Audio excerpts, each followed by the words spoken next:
Now that you know the different types of linear equations and the different forms that they can take, now let's look at how do we graph each of these forms. So notice for the first example, I have an equation that's in standard form.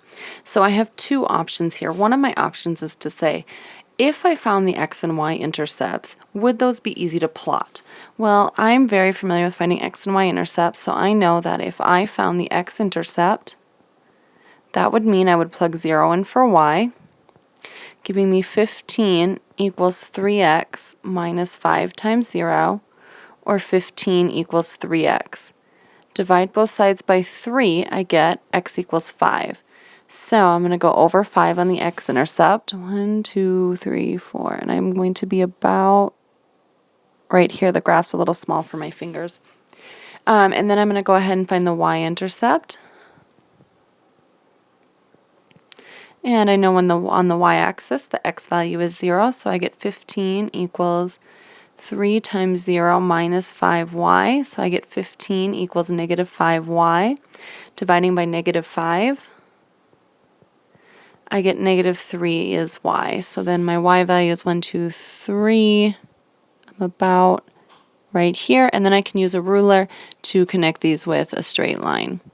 And I know I missed my point a little bit. The other option is to always change to y equals mx plus b form. So if I wanted to get y by itself here, I could start by subtracting 3x and subtracting 3x, giving me 15 minus 3x equals minus 5y, and then dividing by negative 5. 15 divided by negative 5 is negative 3. Negative 3 over negative 5 is a positive 3 over 5. X equals y. So this tells me to start at my y-intercept of negative 3, and then my slope is rise over run. So I rise 3, I run 5, and I do get that same point there. So again, I just connect them with a straight line. And if I had had a ruler, I would see that those are the exact same line. So either option works. The drawback, which I'm going to show you in this next example to finding x and y-intercepts as opposed to changing to y equals mx plus b form, is sometimes when you find your x and y-intercepts, you find you're going to get a fraction or a decimal answer. And I'll show you what that means here in example 2. If I did the same thing in example 2 the way I started example 1, if I first found my x-intercept, and I find that by plugging 0 in for y, I get negative 3x plus 4 times 0 equals 16. Well, that means negative 3x equals 16. And dividing by negative 3, x equals negative 16 over 3. I don't want to try to graph that point. So even though I tried to use x-intercepts here and y-intercepts, I see that they're not going to work out very well for me. So I'm going to go ahead and say I'm not going to take that approach. I am going to go ahead and instead change to slope-intercept form. Try to get y by itself. So I'm going to add 3x to both sides.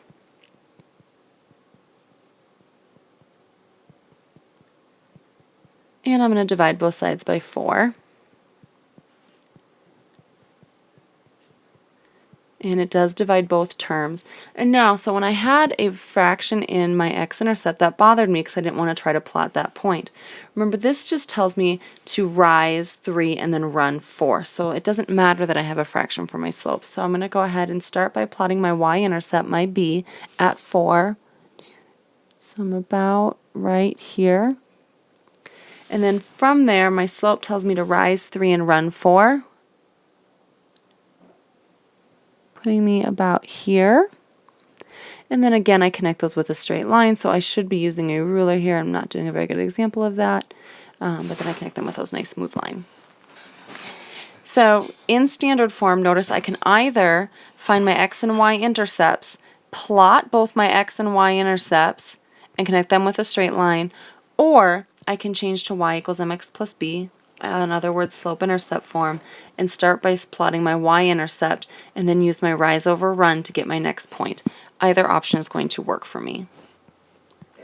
Looking at the last two examples here, what if I'm given either y equals a number or x equals a number? Well, this is telling me that no matter what x is, y is negative 2.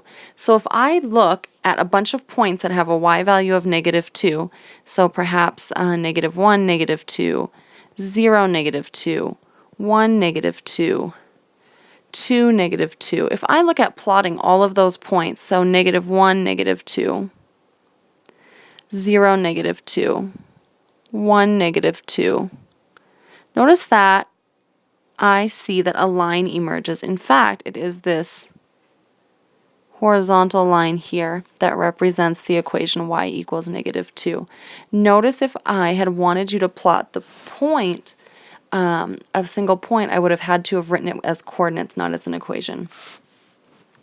And then finally the last one, this is noticed in point slope form. So I'm given a point and a slope. I'm given a point of 4, 3, and I'm given a slope of negative 2. So I can start at the point 4, 3. So I'm going to go over 4 and up 3. Then my slope tells me to go down 2 over 1. Down 2 over 1. Down 2 over 1. So I should have a line that looks something like this. I know the point because I know this is in the form y minus y1 equals m times x minus x1. So I take the x1 as 4 and the y1 as 3. Of course, if you're not comfortable with that, again, just like in the first example, I can always change to y equals mx plus b form, which is the method that's taught in Algebra 1. So it is typically the method that most people are more comfortable with, giving me negative 2x plus 8 when I distribute the minus 2.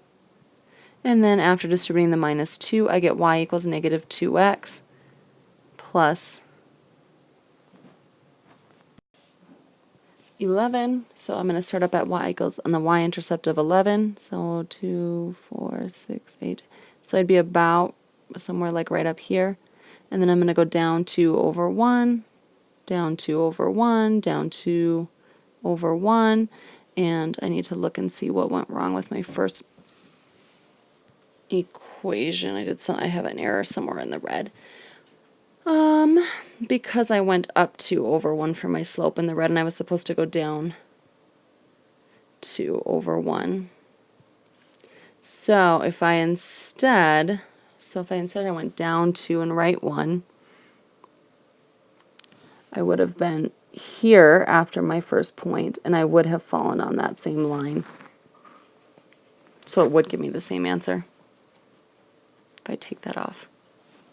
Hey, so again, just summarizing quickly, if you're given either x equals a point or y equals a point, all you have to do is plot a bunch of points with that specified value, connect those with a line, and then if you are given an equation in, I'll be there in a minute, point slope form, you can either use the fact that you're given a point and a slope and graph that, or you can go ahead and change it to y equals mx plus b form, and once again plot your y-intercept and then use your slope as your rise over run.